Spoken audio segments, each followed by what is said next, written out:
اب ہم سمجھیں گے اسلام میں خدا کا تصور. اگر کوئی شخص کوئی بھی مسلمان سے پوچھتا ہے کہ اللہ کی تعریف کیا ہے، کوئی بھی عام مسلمان اس کا جواب دے گا اور تلاوت کرے گا قرآن مجید کی سورہ اخلاص، سورہ نمبر 112 آیت نمبر 1 سے 4.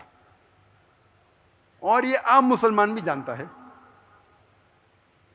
قرآن میں سب سے بہترین معنی اللہ سبحانہ تعالیٰ کی جو دی گئی ہے وہ ہے سورہ اخلاص، سورہ نمبر 112 آیت نمبر 1 سے 4. کل هو اللہ احد، کہو کہ اللہ ایک ہے. اللہ الصمد، اللہ جو بے نیاز ہے. لم یلد ولم یولد، نہ وہ کسی کو جنتا ہے نہ کسی سے جنا ہے. ولم یکن لہ کفوا احد، اس کے جیسا اس کائنات میں کوئی بھی نہیں ہے، اس کے جیسا کوئی بھی نہیں ہے. یہ سورہ اخلاص 4 آیتوں کی ڈیفینیشن ہے. اگر کوئی بھی جاننا چاہتا ہے خدا کا تصور کیا ہے، سب سے بہترین جواب دیا گیا سورہ اخلاص میں، سورہ نمبر 112 آیت نمبر 1 سے 4.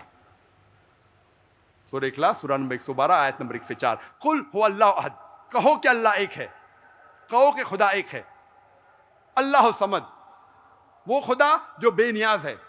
لم یلد ولم یولد، نہ وہ کسی سے جنا ہے نہ کسی کو جنتا ہے.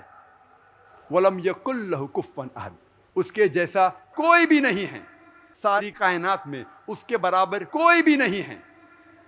یہ سورہ اخلاص میرے حساب سے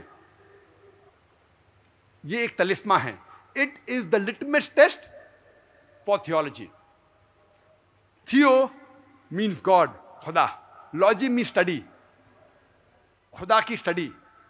یہ سورہ اخلاص ایک لٹمس ٹیسٹ ہے، ایک طلسمہ ہے خدا کو پہچاننے کے لیے.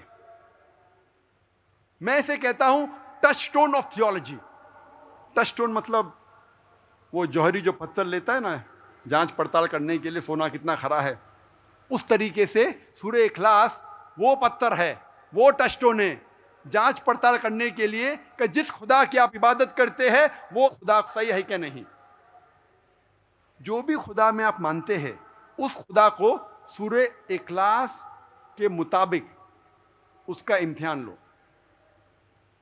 جو خدا کی آپ عبادت کرتے ہیں، جو ایشور کو آپ مانتے ہیں، اس کو پرکھو سورہ اخلاص کے وزن پہ. Touch stone of theology. اگر وہ سفلتا پاتا ہے تو وہ صحیح ایشور ہے، صحیح خدا ہے. اگر سفلتا نہیں پاتا ہے وہ غلط خدا ہے، غلط ایشور ہے.